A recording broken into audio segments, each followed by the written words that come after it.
A franquia Pânico tem diversas mortes bastante icônicas, né? E vocês pediram para eu fazer um vídeo falando sobre as melhores mortes de toda a franquia. Então resolvi fazer esse ranking aqui de 10 melhores mortes de toda essa franquia Pânico. Então, meu nome é Breno Bicalho, sejam bem-vindos ao canal e bora quebrar a quarta parede de Pânico. Bora lá!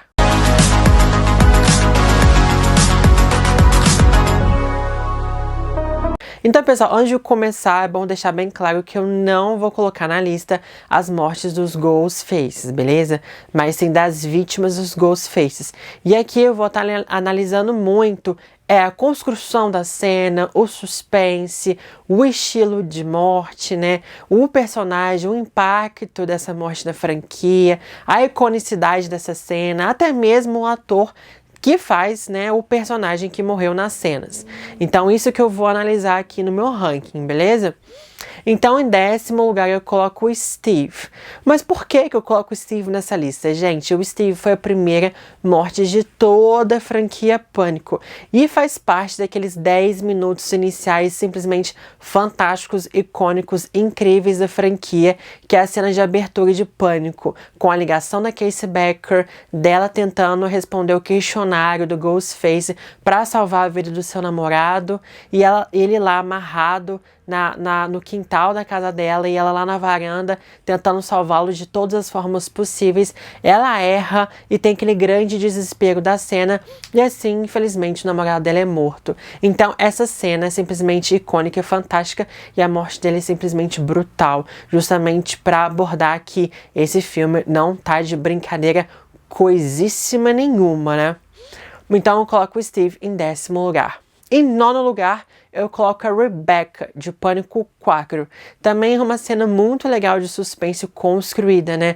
A Rebecca tinha acabado de ser demitida pela Sidney, ela tá no hospital e ela desce para a garagem do hospital. E assim ela recebe uma ligação no Ghostface, ameaçando ele: eu gostaria que você mandasse uma mensagem para Sidney. E ela pergunta: que mensagem que você quer mandar? Aí ele fala com ela: você é a mensagem. Parece que você está numa garagem deserta, uma bem deserta e bem escura garagem, né? E ali, então, ele começa a perseguir ela vai pra dentro do carro e tem toda aquela cena de perseguição. Ali, infelizmente, a Rebecca morre. Mas na porta, né, bem em frente ao hospital, tá rolando uma coletiva de imprensa do Dewey com jornalistas e várias pessoas. E nesse momento, quando o Dewey fala que a situação está completamente no controle, a gente vê um grito vindo de em cima do prédio e a Rebecca sendo jogada do prédio, e assim o corpo dela cai em cima de uma van, né? E todo mundo fica simplesmente chocado e começa aquela histeria na porta ali do hospital. Então essa cena tem suspense, é chocante e também, né, ao final ali super impactante, né? E eu coloco a Rebecca em 9º lugar. E o 8º lugar, então, eu coloco a Judy. Tadinha, gente. Eu gosto muito do personagem da Judy. E também tem toda aquela construção da cena, né? Ela sai de casa, vai pegar aquela comida japonesa pro filho dela. Ela vai lá, recebe a ligação do Ghostface, ameaçando a vida do filho dela. E ela desesperada, né? Mãe, super desesperada. E ela volta correndo pra casa. Infelizmente, quando ela vai correndo, ela simplesmente desesperada, nem pensa direito nas suas ações, o Ghostface aparece, bum, acaba com ela ali mesmo, na porta da própria casa, né? E é simplesmente assim, e eu gosto muito da Judy, né? E pra mim eu fiquei muito, mas muito crítico com a morte dela, porque eu queria que ela aparecesse mais vezes no filme, queria que ela tivesse uma importância maior no filme, né? E ela foi tão fantástica em Pânico 4, né? Que ela conseguiu se salvar, né? E ela colocou o colete à prova de balas e conseguiu se salvar no final, super inteligente, para no filme seguinte ela morrer. Eu gosto muito do personagem, e eu fiquei muito triste, muito impactado. E depois disso o Wes morreu também, eu gostava do Wes também, eu fiquei, poxa, 2 personagens que eu gostava bastante sendo mortos, mas como uma personagem bastante importante da franquia, toda essa construção de suspense da cena, pra gente poder simplesmente ser surpreendido com o Ghostface aparecendo do nada, e ela dela sendo morta na porta da casa dela, e o filho quase ali, quase vendo aquela cena. Simplesmente é muito boa a cena, muito bem construída essa cena, né, gente? E em sétimo lugar eu coloco a Sissy. Do you wanna die tonight, Sissy? A Sissy por quê? Também interpretada pela Sarah Michelle Gellar. Sarah Michelle Gellar que tava simplesmente, assim, um sucesso na década de 90, né? Eu sei que vocês fizeram no ano passado, Pânico 2, Segundas Intenções, Buffy... todo lugar que você colocava, a Sarah Michelle Gellar estava lá. E aqui ela faz uma participação extremamente especial. Ela faz parte do clube do cinema também da faculdade, junto com o Randy, e ela tá sozinha na sua casa de fraternidade, né, da Irmandade. E ali o Ghostface liga pra ela e ela tá sozinha porque todas as amigas dela estavam na festa e ela era irmã sóbria, né, ajudando quem ficasse bêbado, e ela ajudaria ali a cuidar dessa pessoa bêbada, né? E ela foi escolhida naquela noite fatídica. E ali ela tem conversa com o Ghostface e também tem toda uma cena de construção de suspense que ela tenta ligar para a segurança da universidade, só que a ligação fica ruim, ela tem que voltar para casa e quando ela volta para casa, o Ghostface já está lá. Ao invés, né, da Dumb Blonde ali correr para fora da fraternidade da casa da Irmandade, ela sobe as escadas, né? E ali o Ghostface vai atrás dela e simplesmente ela é esfaqueada e o Ghostface joga ela pela janela. Eu gosto muito dessa cena porque, obviamente, eu sou muito fã da Sarah Michelle Gellar e ela traz essa perseguição fantástica, né? A melhor perseguição de todas de filmes é com ela lá em Eu Sei Que Vocês Fizeram no verão passado. E aqui também tem essa cena de perseguição muito tensa, a construção da cena, do telefone que começa com uma conversa mais assim, amigável e se torna realmente uma grande ameaça para ela. Ela indo para fora da casa e depois voltando, enfim, toda essa construção da morte dela, essa perseguição e a morte dela no final também, que tem um grande impacto na história, né? Eu coloco ela aqui porque eu também sou muito fã da atriz e eu gosto dessa cena porque é muito, muito, muito, muito, muito bem feita, né? Sexto lugar eu coloco o Randy. Randy também foi uma morte que doeu muito, né? Porque é um personagem muito querido, muito legal. E, né, ele, a Gale e o Joey estavam procurando pelo Ghostface no campus na universidade. E ali ele recebe a ligação e é o Ghostface conversando com ele. Ele, achando que é super, hiper, mega corajoso, né, começa a enfrentar o Ghostface lá no telefonema. E quando ele para perto de uma van, simplesmente o Ghostface sai dessa van, pega ele por trás e ali mata ele dentro da van. A gente não vê muito a cena, mas é simplesmente grotesca, muito violenta. Ele foi esfaqueado várias vezes, cortada a garganta dele. A gente só vê muito assim, pelo retrovisor, o ataque, né? E no final, quando o Dewey e a Gale encontram o corpo do Randy. E o Randy é um grande favorito da franquia, né? Então, assim, matar alguém que sobreviveu no filme anterior, nesse filme Pânico 2, simplesmente pra elevar mesmo o filme. E como ele é um grande favorito, a gente perdeu o Randy, que ele tem um grande impacto na história e na franquia Pânico. Então eu coloco ele aqui porque é uma morte também muito bem construída e simplesmente muito violenta. E ver um personagem tão favorito, tão querido, ser morto violentamente desse jeito é, assim, aterrorizante, né, gente? E a cena também tem essa construção de suspense muito legal também, né? Então, em quinto lugar, eu coloco a Tatum. A Tatum também, né, gente? Ela é icônica, essa cena, né? Dela indo pro porão pegar a cerveja. E ali ela com cheio de garrafa na mão. E o Ghostface aparece. Ela, please don't kill me, Mr. Ghostface. I wanna be in the sequel. Tipo, não me mate, Sr. Ghostface. Eu quero aparecer na sequência. Ela zoando o Ghostface, né? Só que ela não sabia que, na verdade, era o verdadeiro e estava atrás dela ali, né?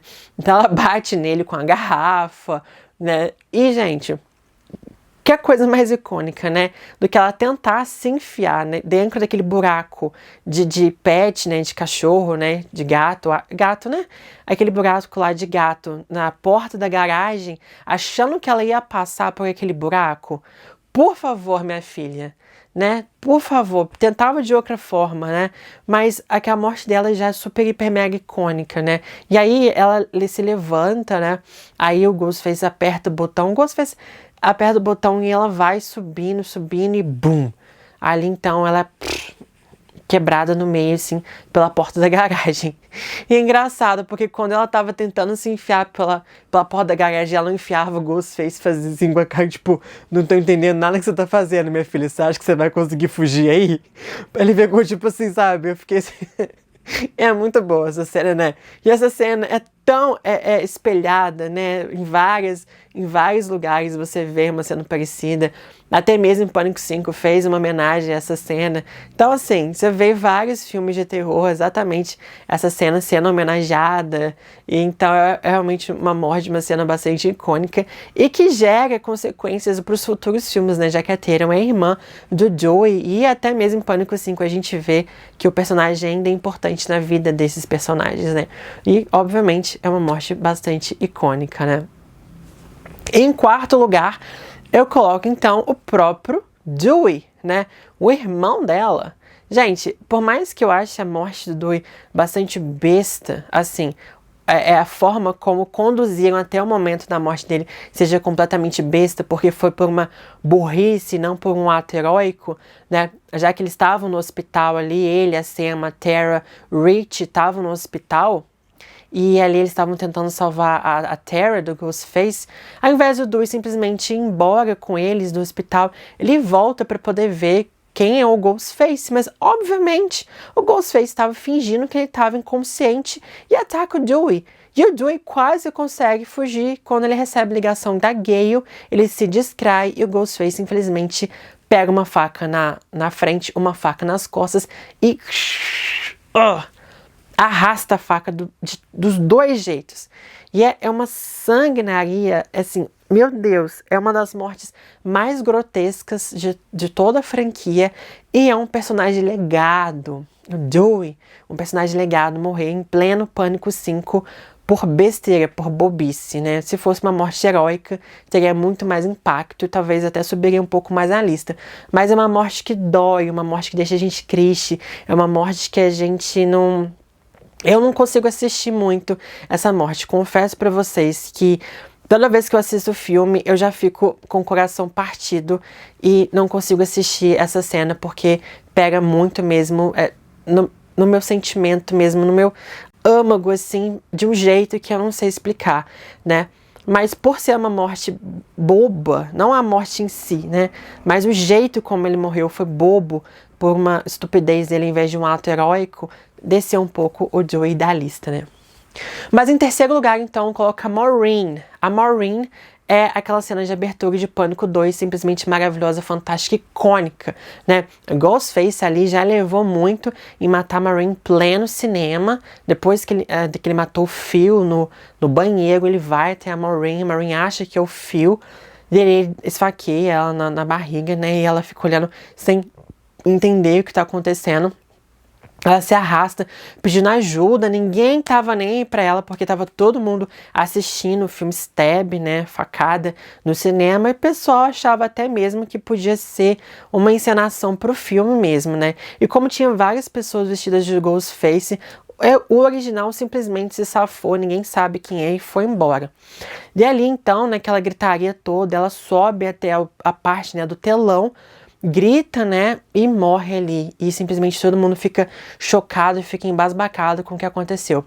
Claro que aquela cena é uma abertura de filme também, né, uma grande abertura, Pânico 2, né, que tem toda aquela cena dela entrando no cinema com o Phil, todos aqueles comentários metalinguísticos dos dois. Então, assim, por ser também uma cena de abertura e essa cena muito, muito simplesmente icônica, né, tanto que foi até parodiado lá em Todo Mundo em Pânico, né? Que também virou outra cena icônica.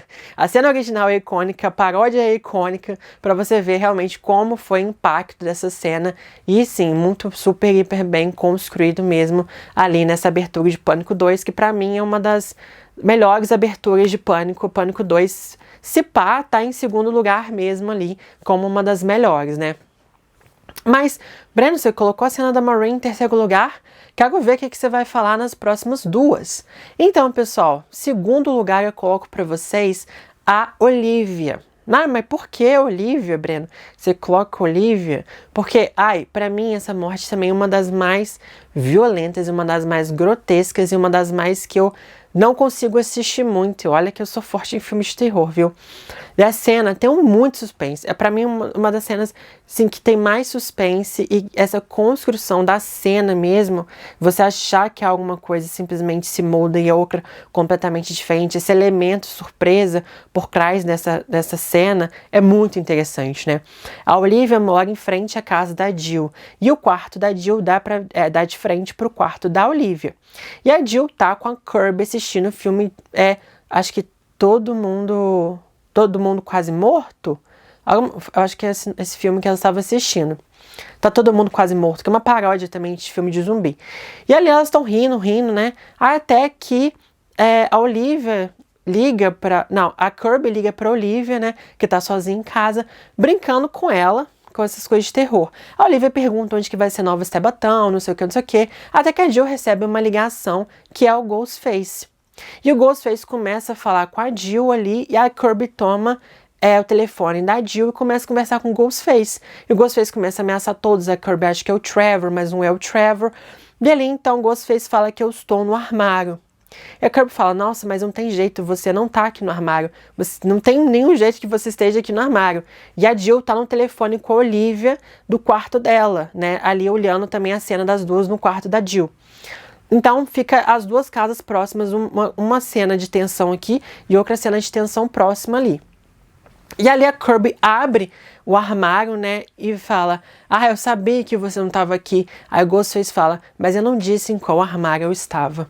E ali rompe, né, o armário da Olivia, e a Olivia começa a ser atacada, e ela tenta se defender de todas as formas possíveis. Ele esfaqueia a mão dela, ela tenta sair, e bate ela, ele esfaqueia ela várias vezes, pega o corpo dela, joga na janela, revira ela, e mostra, tipo, esfregando a cara da Jill, da Kirby, a Olivia. Ele empunha a faca assim, tipo, meio que zombando das duas, né? E ali esfaqueia a Olivia várias e várias vezes. É uma cena grotesca. A Sidney, né, irrompe o quarto da Jill e ali ela vê a cena grotesca na casa da Olivia. E a Sidney nem pensa duas vezes, ela vai direto para casa da Olivia para tentar salvá-la de todas as formas. E o que a Sidney vê é uma cena simplesmente horrenda, horripilante. O quarto da Olivia todo ensanguentado, a Olivia deitada na cama de lado e todo o seu intestino para fora. Nossa, é muito grotesco essa cena. É muito visceral e, nossa, assim, eu toda vez que eu assisto eu fico, tadinha da Olivia, né? Ela é tão fofa, por mais que ela zombava muito da Sidney, né? Mas, na brincadeira, ela é uma fofura, né? Eu gostei muito dela. Eu queria que ela tivesse mais tempo em tela. Tadinha, sofreu muito e realmente foi muito impactante pra mim essa cena, então eu coloco essa cena realmente em segundo lugar. É claro, né, gente? Óbvio que primeiro lugar é o quê? Acho que eu vou acabar o vídeo aqui, vou embora, né? Porque não preciso nem falar muito dessa cena, né? Casey Becker. Primeiro lugar eu coloco a Casey Becker. Gente, aqueles 10 minutos iniciais de Pânico, isso é simplesmente icônico, fantástico, faz parte da história do terror. Tanto que Pânico 5 tenta emular essa cena, Pânico, até mesmo o Pânico 4 tenta também de alguma forma, a série Pânico também tenta, vários outros filmes tentam trazer uma abertura simplesmente fantástica, né, igual essa, mas ninguém consegue superar essa cena original. A Casey tá na casa dela, vai assistir um filme de terror, tá esperando o namorado dela chegar em casa, e ali, quando ela tá fazendo uma pipoca, né, ela recebe uma ligação do Ghostface, que começa a conversar com ela, uma conversa bem, assim, normal, de amigável mesmo, né? E as coisas começam a escalonar cada vez mais. E aí o Ghostface começa a ameaçar ela também faz várias referências a filmes de terror, que gosta da Hora do Pesadelo, o resto da franquia é uma merda, só o primeiro que é bom, enfim, né? E ali ela flerta com ele, né? Minha filha, você não tem namorado? Por que você tá flertando com o cara ali, falando que você não tem namorado? Não entendi não, ô garoto, tem? Mas ela então, ela começa a receber ligação dele, ele começa a ameaçar ela começa a ficar desesperada, começa todos aqueles jogos mentais, e ali depois ela vê o namorado dela lá na frente também, tem que responder aqueles questionários, depois disso ela erra, o namorado é morto, e ali a gente tem os pais, ela chegando em casa, e ela não consegue chamar pelos pais, né, e ela tá perto, os pais estão ali na frente dela, e ela não consegue, e ali ela se vira pro Ghostface, ela arranca a máscara dele, ele. Ela sabe quem ele é, porque pela cara dela dá pra ela poder entender quem ele era. E ali ele vai lá e mata ela, né? Os pais chegam na casa, tá tudo destruído, né? Tudo é arrombado, a pipoca pegou fogo. E ali os dois, né, ouvem a Casey meio que gemendo, morrendo, né, pelo telefone. E ali, então, quando eles vão pra fora da casa, tá simplesmente o corpo da Casey ali, né, na árvore. E ela toda ensanguentada, tipo... Horrível essa cena, né? E a mãe gritando, né? Vendo a filha dela morta, pendurada numa árvore. E ali, então, temos os créditos iniciais e começa o filme. Então, assim, não tenho o que dizer muito sobre essa cena. Assim, é muito fantástica, né? Toda essa construção. E quando você lembra dos bastidores, né? Que o Wes Craven fez a Drew Barrymore chorar pro filme, falando coisas ruins, né? Tipo, de animais sendo maltratados, que a Drew Barrymore é muito defensora dos animais, ele falava com ela todos os maltratos dos animais, e ela começava a chorar por causa disso. Então, assim, também aquele elemento surpresa, né, de matar uma atriz renomada, né, no início do filme, como isso seria um fator surpreendente, realmente foi. E essa foi a ideia da Drew Barrymore, né, dela não ser a protagonista e sim ser a abertura original, porque seria um fator muito, assim... surpreendente para a época. Bem parecido com Psicose lá em 1960, né? Que todo mundo achava que a Marion Crane seria a protagonista, mas a verdade ela não era a protagonista, ela morreu bem no início do filme. E é exatamente esse elemento surpresa, assim, a gente voltando para aquela época também, né? E foi realmente um grande choque para todo mundo essa questão. E é uma cena que é atemporal, até os dias de hoje, é super renomada, é super comentada, é super espelhada, super homenageada. Não tenho muito o que falar sobre isso, né, gente? Mas é isso, pessoal. Vocês gostaram dessa lista? Concordam, discordam? Coloca o ranking de vocês aqui. Se vocês gostaram desse vídeo, deem seu like no vídeo, se inscrevam no canal, que tem muita coisa de Pânico aqui. Pânico 6, várias coisas, ranking dos Ghostfaces, agora das mortes, vai ter muita coisa de Pânico aqui no canal que tá super bombando. E também ative o sininho para vocês não perderem esses grandes conteúdos aqui do canal, que tem muita coisa boa, pessoal. É isso, pessoal. Muito obrigada, até o próximo vídeo.